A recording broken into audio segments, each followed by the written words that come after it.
Hello everyone. आज की class आप इस तरीके से सॉल्व करेंगे जैसे कि आप एग्ज़ाम हॉल में बैठे हैं। आपको सेम क्वेश्चंस देखने को मिलेंगे आने वाले एग्ज़ाम्स में। आज की जो एक्सरसाइज है मॉक टेस्ट 1 है, उसमें ग्रामर का हर एक टॉपिक कवर किया गया है। कोई भी टॉपिक से एक भी क्वेश्चन नहीं छूटा है। तो ये क्लास आपके लिए बहुत ज़्यादा यूज़फुल होने वाली है, क्योंकि आज आपकी क्लास से आपका फुल रिवीजन होने वाला है। ऐसे मॉक टेस्ट आपको मिलते रहेंगे और वीडियो को एंड तक ज़रूर देखना, स्किप मत करना। वीडियो के एंड में अपना स्कोर बता के जाना, आपने 50 में से कितना स्कोर किया है। तो चलो शुरू करते हैं। हमारा पहला क्वेश्चन है, इसमें हमें आपको डिपेंडेंट क्लॉज बताना है। Although she was tired she finished her homework. आपको आश्रित वाक्य बताना है। देखो थोड़ा सा ओवरव्यू देख लेते हैं। क्लॉजेस मेनली दो तरीके की होती हैं, डिपेंडेंट क्लॉज और इंडिपेंडेंट क्लॉज। डिपेंडेंट क्लॉज का मतलब आप सिंपल ऐसे समझ लो, जो किसी पर डिपेंड है, निर्भर है, अपना सेंस नहीं दे सकती है खुल के। और इंडिपेंडेंट क्लॉज यानी स्वतंत्र है, पूरा उसमें सब्जेक्ट भी है, वर्ब भी है और अपना सेंस आराम से दे सकती है, उसे किसी की भी डिपेंडेंसी की ज़रूरत नहीं है। तो यहाँ पर ऑल्दो शी वॉज टायर्ड जो है ना, वो अपना सेंस नहीं दे पा रहा है, क्योंकि इसमें ऑल्दो से स्टार्ट हो रहा है और वो अपना पूर्ण सेंस नहीं दे पा रहा है। इसलिए क्या है, ये एक डिपेंडेंट क्लॉज है जो कि इंडिपेंडेंट क्लॉज पर निर्भर है। शी फिनिश्ड हर होमवर्क, ये एक इंडिपेंडेंट क्लॉज है। ऑल्दो शी वॉज टायर्ड एक डिपेंडेंट क्लॉज है। Nothing dash going to stop from achieving our goal. तो इसमें क्या ऑप्शन हो जाएगा, आर आएगा, वर आएगा, इज आएगा या फिर हैव आएगा। कि नथिंग हो या फिर एवरीथिंग हो, एवरीबडी हो, समबडी हो, नोबडी हो, नथिंग हो, उन सब के साथ में हम क्या यूज़ करते हैं, हम सिंगुलर वर्ब का यूज़ करते हैं। क्या हो जाएगा, is. Nothing is going to stop from achieving our goal. Next question है, क्वेश्चन नंबर 3 है, one of them dash played well. तो इसमें क्या ऑप्शन होगा, राइट आप सोच लीजिए। हैव आएगा, आर आएगा, हैव बीन आएगा या फिर हैज़ आएगा। थर्ड का आंसर क्या हो जाएगा। देखो आपका जो सेंटेंस है उसका अगर सब्जेक्ट क्या है, वन ऑफ है, ईच ऑफ है, ईदर ऑफ है, नीदर ऑफ है, एवरी वन ऑफ है, इन सब के बाद नाउन प्रोनाउन तो हम प्लूरल यूज़ करते हैं, जैसे कि देम एक प्रोनाउन है। जो भी वर्ब आती है वो सिंगुलर वर्ब आती है। तो क्या आती है यहाँ पर, सिंगुलर वर्ब आएगी, तो उसके साथ में हो जाएगा has. One of them has played well. Question number 4 है, each of the mangoes dash ripe. तो इसमें क्या आएगा, आप सोच लीजिए। आर आएगा, हैव आएगा या वर आएगा या फिर इज आएगा। क्या राइट ऑप्शन हो जाएगा इसका, ईच ऑफ हो या फिर ईदर ऑफ हो, नीदर ऑफ हो, वन ऑफ हो, इन सब के साथ में नाउन तो क्या होती है, प्लूरल आती है, और जो वर्ब होती है वो कैसी आती है, सिंगुलर वर्ब का यूज हम करते हैं। तो हो जाएगा is. Each of the mangoes is ripe. Next question देखते हैं। क्वेश्चन नंबर 5 है, इसको आपको क्या बनाना है, ये एक एक्सक्लेमेटरी सेंटेंस है, इसको आपको असर्टिव में चेंज करना है। कुछ एक्सक्लेमेटरी सेंटेंसेस में सब्जेक्ट और वर्ब नहीं होता है, तो हम इट या किसी सब्जेक्ट का यूज़ करके अपने सेंटेंस को असर्टिव बनाते हैं। तो यहाँ क्या हो जाएगा, it is a beautiful scene. Next question number 6 है, identify the part of speech of the highlighted word she quickly ran to the store. तो इस पर राइट ऑप्शन क्या हो जाए। क्विकली क्या है, ज़्यादातर एडजेक्टिव में आप ly लगाकर अपना एडवर्ब बनाते हैं। क्विकली क्या है, क्विकली एडवर्ब है जो कि रैन यानी वर्ब की विशेषता बता रहा है। तो वर्ब को कौन मॉडिफाई करता है, एडवर्ब मॉडिफाई करता है। तो राइट ऑप्शन हो जाएगा she quickly ran to the store, का आंसर हो जाएगा बी। ये क्या है आपका, ये है आपका एडवर्ब है। नेक्स्ट देखते हैं क्वेश्चन नंबर 7। नेक्स्ट है क्वेश्चन नंबर 7 है, which word is a conjunction. Conjunction क्या होते हैं, कंजंक्शन वो वर्ड्स होते हैं जो दो सेंटेंसेस को, दो क्लॉजेस को, दो फ्रेजेस को जोड़ने का काम करते हैं। ठीक है, जो जोड़ते हैं सेंटेंसेस को, क्लॉजेस को, फ्रेजेस को। तो इसमें क्या हो जाएगा, एंड के द्वारा ही हमने देखा है काफ़ी सारे सेंटेंसेस को जोड़ा जाता है। ब्यूटीफुल होगा नहीं, रनिंग होगा नहीं। नेक्स्ट है क्वेश्चन नंबर 8 है, इन the sentence wow that was amazing what part of speech is wow. Wow क्या है, वाओ एक इंटरजेक्शन है। वो क्या दिखाता है, सडन फीलिंग को बताता है, इमोशन को बताता है। जब हम खुश होते तो कहते हैं ना wow what a beautiful scene, इस तरीके से। ये क्या है आपका, ये एक इंटरजेक्शन है। और भी इंटरजेक्शंस होते हैं, वो हम किसी सेपरेट वीडियो में पूरा इंटरजेक्शन का एक वीडियो बनाएंगे, उसमें सारा जो भी होता है हम डिस्कस करेंगे। नेक्स्ट देखते हैं question number 9, identify the pronoun in the sentence they went to the market. तो प्रोनाउन कहाँ यूज़ होता है, नाउन के बदले हम प्रोनाउन का यूज़ करते हैं। तो दे क्या हो गया, दे हो गया हमारा क्या हो गया, सब्जेक्ट है और जो कि प्रोनाउन है। They went to the market. Next है क्वेश्चन नंबर 10 है, what part of speech is the word under in the sentence. Under क्या है, the cat is under the table, जो बिल्ली है वो टेबल के नीचे है। तो ये क्या है, ये एक प्रीपोजिशन है जो क्या बता रहा है, वो एक जगह की बता रहा है कि बिल्ली कहाँ है, स्थान की बात कर रहा है, तो ये एक प्रीपोजिशन है। क्वेश्चन नंबर 11 है, identify the type of conditional sentence if I had known I would have acted differently. तो ये कौन सा टाइप है, इसका आंसर हो जाएगा, ये क्या है, ये थर्ड कंडीशनल टाइप है। ठीक है, the third conditional refers to past situation that did not happen. Past की बात करता है जो हुआ ही नहीं है। इफ़ आई हैड नोन, अगर मैं जानता, तो I would have acted different, मैं अलग तरीके से बिहेव करता, ना तो उसे पता है ना ही बिहेव किया उसने। तो पास्ट की एक ऐसी सिचुएशन जो कि हुई ही नहीं है, तो उसकी बात करता है। कौन करता है, वो थर्ड कंडीशनल सेंटेंस करता है। पास्ट की एक ऐसी सिचुएशन जो हुई ही नहीं है, नॉट हैपन है। ठीक है, तो इसमें सेंटेंस में भी यही बोल रहा है कि if I had known I would have acted differently, अगर मैं जानता, ना तो पता है ना ही उसने एक्ट किया है। गाइज, हमारा जो सेकंड चैनल है इंग्लिश प्रैक्टिस फॉर एवरीवन, आप उसको भी सब्सक्राइब कर लेना। उसकी लिंक मैं डिस्क्रिप्शन बॉक्स में भी दे दूँगी और कॉमेंट बॉक्स में भी पिन कर दूँगी, तो आप उसको भी सब्सक्राइब कर लेते हैं तो आपको उससे भी बहुत ज़्यादा हेल्प होगी। क्योंकि जो भी मैं इस पर नहीं बता पाती हूँ जिस चैनल पे, तो मैं उस पर बहुत सारे वीडियोस उस पर भी अपलोड करती रहूँगी, और स्पीकिंग के भी आपको बहुत सारे वीडियोस उस पर नए नए मिलने वाले हैं।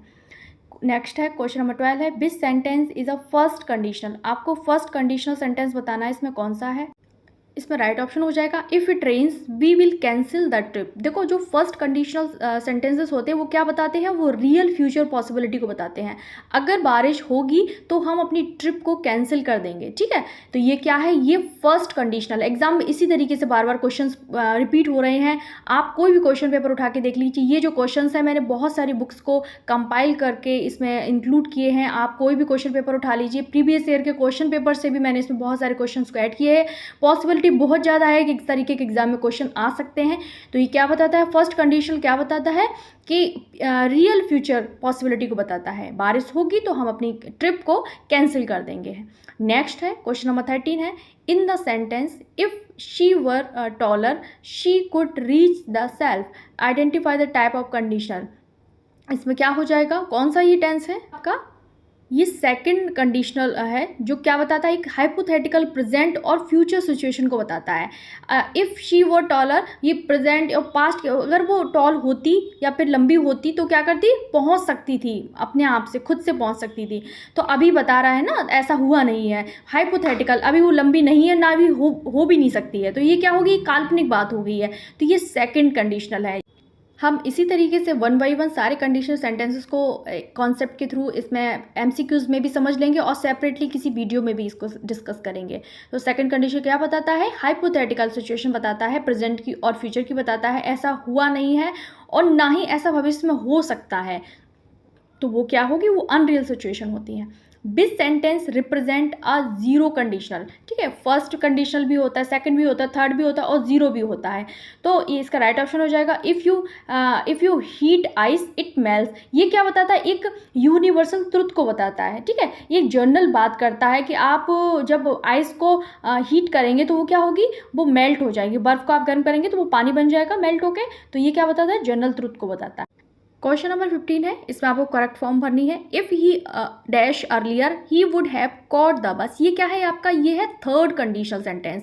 इसमें क्या है आपको फिल करना है, ये पास्ट परफेक्ट टेंस की रिक्वायर रखता है, तो इसमें क्या हो जाएगा, पास्ट परफेक्ट यानी हैड लेफ्ट का हो जाएगा। ठीक है, ये कौन सा थर्ड कंडीशनल सेंटेंस है, इसमें हैड लेफ्ट का यूज़ हम करेंगे। If he had left earlier, यदि उसने पहले छोड़ा होता तो उसकी बस ना छूटी होती। नेक्स्ट है question number 16, identify the tense she has been studying for 3 hours. तो यहाँ पर राइट ऑप्शन क्या हो जाएगा, ये है आपका प्रेजेंट परफेक्ट कंटिन्यूअस टेंस है। ठीक है, हैज़ बीन भी है और प्लस टाइम भी दिया है। नेक्स्ट है क्वेश्चन नंबर 17 है, choose the correct past perfect form by the time be arrive the movie. तो इसमें हो जाएगा हैड स्टार्टेड। पास्ट परफेक्ट का मतलब हैड तो लगेगा ही। ठीक है, स्टार्टेड हो जाएगा, हैड स्टार्टेड। नेक्स्ट है 18 नंबर है, identify the tense used in the sentence they have been working on the project since morning. तो हैव बीन भी दिया है, आईएनजी भी है और क्या है, वो टाइम भी दिया है। तो यहाँ पर क्या हो जाएगा, आप सोच लीजिए, प्रेजेंट परफेक्ट होगा नहीं, प्रेजेंट कॉन्टिन्यूअस भी नहीं होगा, प्रेजेंट परफेक्ट कंटिन्यूअस होगा। ठीक है, इसमें क्या है, हैव बीन भी है, प्लस ING भी है, कंटिन्यूस का काम कर रहा है और टाइम भी है, तो हो जाएगा राइट ऑप्शन हो जाएगा 18 का C, present perfect continuous tense है। नेक्स्ट है slow and steady dash the race. देखो कुछ पेयर वर्ड्स होते हैं जो एक फ्रेज यानी यूनिट की तरह काम करते हैं। पेयर वर्ड्स कौन कौन से होते हैं, जैसे कि हो गया राइस एंड करी, ये भी अपने साथ में सिंगुलर वर्ब को लेता है, ये एक यूनिट की तरह काम करते हैं।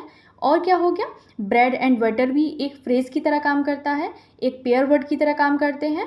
और हैमर एंड सिकिल हो गया, ठीक है, ट्रूथ एंड ऑनेस्टी हो गया, और भी बहुत सारे होते हैं, वो क्या करते हैं, वो अपने साथ में सिंगुलर वर्ब को लेते हैं। तो स्लो एंड स्टडी को देखकर आप ये नहीं समझेंगे कि ये दो वर्ड हैं तो यहाँ पर प्लूरल वर्ब आएगा, नहीं, यहाँ पर आपको सिंगुलर वर्ब का यूज़ करना है, ठीक है। Slow and steady wins the race हो जाएगा, ठीक है, विंस द रेस, क्योंकि वर्ब में ऐसे लगा के हम सिंगुलर वर्ब बनाते हैं।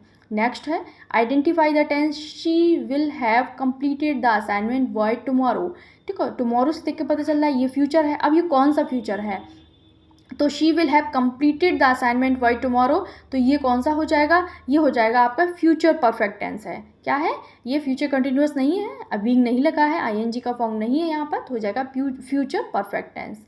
नेक्स्ट है क्वेश्चन नंबर 21 है do you work dash Sundays, तो ये प्रिपोजिशन का क्वेश्चन है, तो इसमें कौन सा प्रिपोजिशन आएगा आप सोच लीजिए। डेज और डेट्स से पहले हम क्या लगाते हैं, हम प्रिपोजिशन ऑन का यूज़ करते हैं। किसका यूज़ करते हैं हम, प्रिपोजिशन ऑन का यूज़ करते हैं, do you work on Sundays. Next है क्वेश्चन नंबर 22 है ही जम्प्ड डैश द बेल, यहाँ पर इनटू का यूज़ होगा। इनटू का यूज़ होता है मोशन के लिए, किसी चीज़ के अंदर गति करते हुए जब कोई चीज़ जाती है तो वहाँ पर इनटू का यूज़ होता है, तो जब वो कुएं में छलांग लगाई होगी तो वहाँ पे गति हुई होगी। नेक्स्ट है ही इज़ जूनियर डैश मी, तो इसमें राइट ऑप्शन क्या हो जाएगा, इस पर 2 आएगा, junior, senior, superior, inferior, interior, इन सब के साथ में आप क्या यूज़ करते हैं, इन सब के साथ में हमेशा प्रीपोजिशन टू का यूज़ होता है। तो ये भी एग्जाम में बार बार क्वेश्चंस रिपीट होते हैं, तो आप इनको भी देख लीजिए और वीडियो को लाइक करना बिल्कुल मत भूलना। इन सब के साथ में क्या आता है, इन सब के साथ में प्रीपोजिशन टू का यूज़ होता है।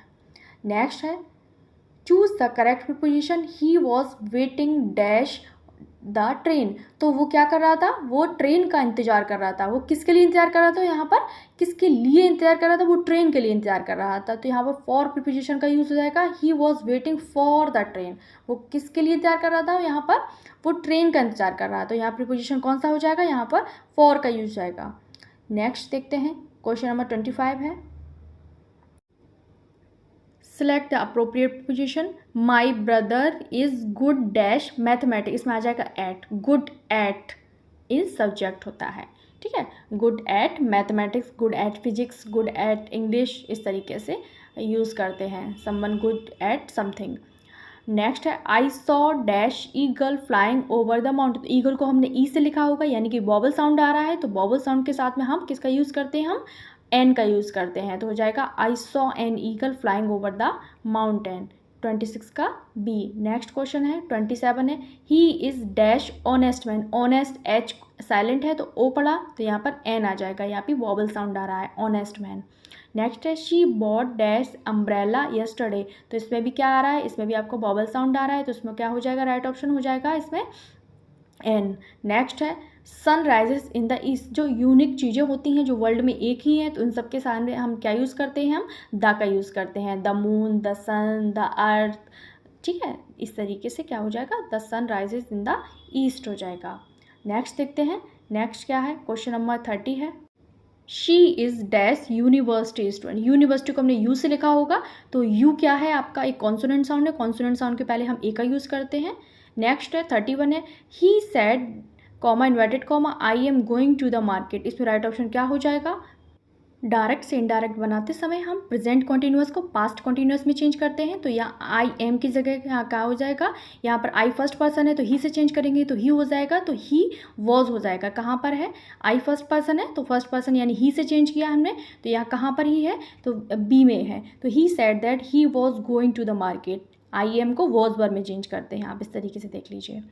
नेक्स्ट है 32 है she said dash I have finished my homework, इसमें राइट ऑप्शन क्या हो जाएगा, हम यहाँ पर प्रेजेंट परफेक्ट को पास्ट परफेक्ट में चेंज करेंगे, आई फर्स्ट पर्सन ने शी से चेंज किया तो क्या हो जाएगा, यहाँ पर शी हो जाएगा, हैव का हेड हो जाएगा, माई का यानी आई का ऑब्जेक्ट माई होता है वो जो कि फर्स्ट पर्सन है, कहाँ से चेंज करेंगे हम, शी से चेंज करेंगे, वो हो जाएगा हर, क्या कहाँ पर है ये सारा स्ट्रक्चर, आपका कौन से ऑप्शन में है?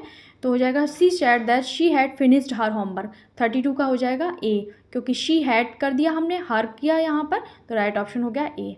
नेक्स्ट 33 है, they said dash comma inverted comma we will attend the meeting. यहाँ पर कौन सा टेंस है? ये आपका फ्यूचर टेंस है, तो इसमें क्या हो जाएगा? यहाँ पर हम विल को वुड में चेंज करेंगे, तो राइट ऑप्शन हो जाएगा they said that they would attend the meeting हो जाएगा। They said that they would attend the meeting हो जाएगा। ठीक है, 33 का राइट ऑप्शन हो जाएगा बी, क्योंकि हम विल का यूज़ विल का जो भी चेंज करेंगे हम वुड में कर देंगे यहाँ पर। ठीक है, आई और वी फर्स्ट पर्सन होते हैं, तो हमने यहाँ पर किससे चेंज किया? ठीक है, किससे चेंज किया? वी को हमने किससे चेंज किया? दे से चेंज किया, तो यहाँ पर दे ही हो जाएगा, they would attend the meeting हो जाएगा। नेक्स्ट देखते हैं 34 है, John said dash sorry comma inverted comma I can swim, तो कैन का कुड हो जाएगा। इसमें राइट ऑप्शन देख लीजिए आप कहाँ पर है, तो दो जगह कुड है, बाकी हम देखते हैं। आई फर्स्ट पर्सन है, जॉन से चेंज किया, जॉन एक लड़का है, तो हो जाएगा इसका ही बन जाएगा। तो देखते हैं कहाँ पर है, John said that he could swim, can का कुड हो जाएगा, तो हो जाएगा राइट ऑप्शन ए। 34 का राइट ऑप्शन हो जाएगा ए। 35 है, सी सेड कॉमा इन्वर्टेड का I was watching TV.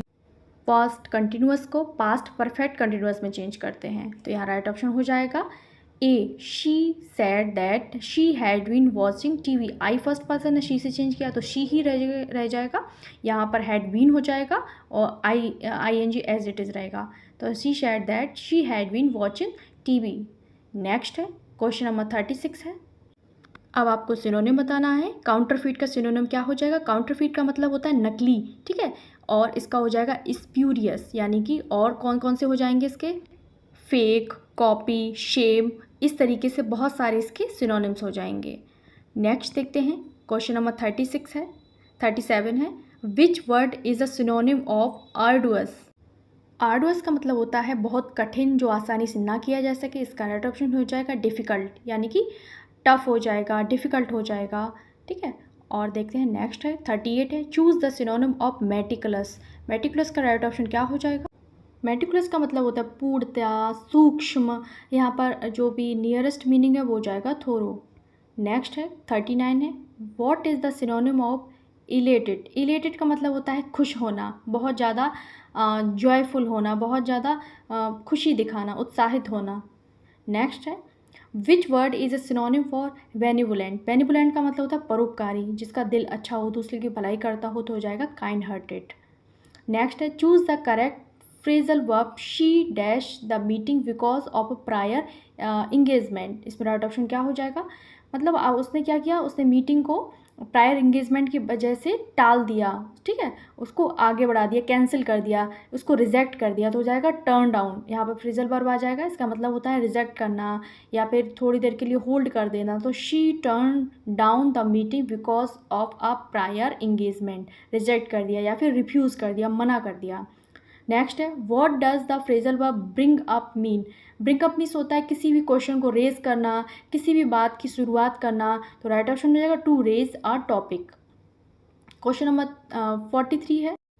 Next है question number 43, which phrasal verb means to cancel? ठीक है, कैंसिल का मतलब होता है कॉल ऑफ करना, ठीक है, और भी हम देख लेते हैं कॉल ऑन का मतलब क्या होता है? किसी से औपचारिक रूप से मिलने जाना, किसी से कहना। कॉल अप का मतलब होता है, कॉल अप का मतलब होता है बुलाना। कॉल फॉर का मतलब होता है किसी से मांगना या किसी से कोई इच्छा रखना। क्वेश्चन नंबर 44 है, इसमें आपको फ्रेजल वर्ब भरना है। He dash his old friends after moving to new city. वो अपने दोस्तों से मिल नहीं पाया जब वो एक नए शहर में चला गया, तो यहाँ पर हो जाएगा ग्रीव अपार्ट। राइट ऑप्शन हो जाएगा कौन सा फ्रेजल वर्ब आएगा यहाँ पर? ग्रीव अपार्ट का मतलब होता है किसी से दूरी हो जाने के कारण आपसे उस मिल नहीं पा रहे हैं, या कोई भी और भी कारण है जिससे आप अपने ओल्ड फ्रेंड से दूर हो गए हैं या उनसे किसी व्यक्ति से आप नहीं मिल पा रहे हैं। नेक्स्ट है question number 45, what does look forward to me? Look forward to का मतलब होता है आशा रखना, विचार रखना, अपना नज़रिया रखना किसी भी चीज़ को लेकर। टू एंटिसिपेट विद प्लेजर हो जाएगा, इसका राइट ऑप्शन हो जाएगा to anticipate with pleasure. Look forward के बाद में हमेशा जीरंड आता है, तो इसको भी आप याद कर लो। इस तरीके का करेक्शन या भी एग्ज़ाम में बार बार पूछा जाता है।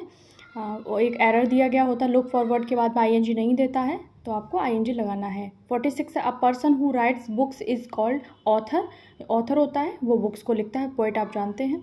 Next 47 the study of insect is also known as, इसको बोलते हैं जो भी कीड़े मकोड़ों के अध्ययन होता है उसको बोलते हैं एंटोमोलॉजी, ठीक है, एंटोमोलॉजी। नेक्स्ट है 48 a person who can speak several languages is called, बहुत सारी भाषाओं को बोलने वाले को क्या बोलते हैं, उसको बोलते हैं पॉलीग्लॉट। क्या बोलते हैं, बाइलिंगुअल होता है, 2 भाषा को बोलने वाला, लिंग्विस्ट होता है भाषावादी। नेक्स्ट है 49 है who studies human history through excavation is called archaeologist, ठीक है। खुदाई, एक्सक्यूवेशन का मतलब होता है खुदाई करना, ठीक है, उत्खनन करना, उसका मतलब होता है आर्कियोलॉजिस्ट। नेक्स्ट है 50 नंबर, लास्ट क्वेश्चन है one who Yeats human flesh, जो मानव के मांस को खाता है उसको बोलते हैं कैनिबल। क्यूरेबल होता है, मतलब जो इसका इलाज किया, जैसे ग्लटन मीस होता है पेटू जो बहुत ज़्यादा खाना, ऑर्फन मीस होता है अनाथ। ये हमारे 50 क्वेश्चंस की एक मॉक टेस्ट था, एग्जाम के पॉइंट ऑफ व्यू से बहुत अच्छी सी बुक से इसको इंक्लूड किया गया है। प्रीवियस ईयर के क्वेश्चन पेपर के भी इसमें क्वेश्चंस को इंक्लूड किया गया। आपने कितना स्कोर किया मुझे कमेंट बॉक्स में ज़रूर बताना। वीडियो को लाइक करना बिल्कुल मत भूलना, चैनल पर नए हो तो सब्सक्राइब कर देना और आज की वीडियो को फ्रेंड के साथ शेयर कर देना। मिलते हैं नई वीडियो में, तब तक के लिए बाय बाय।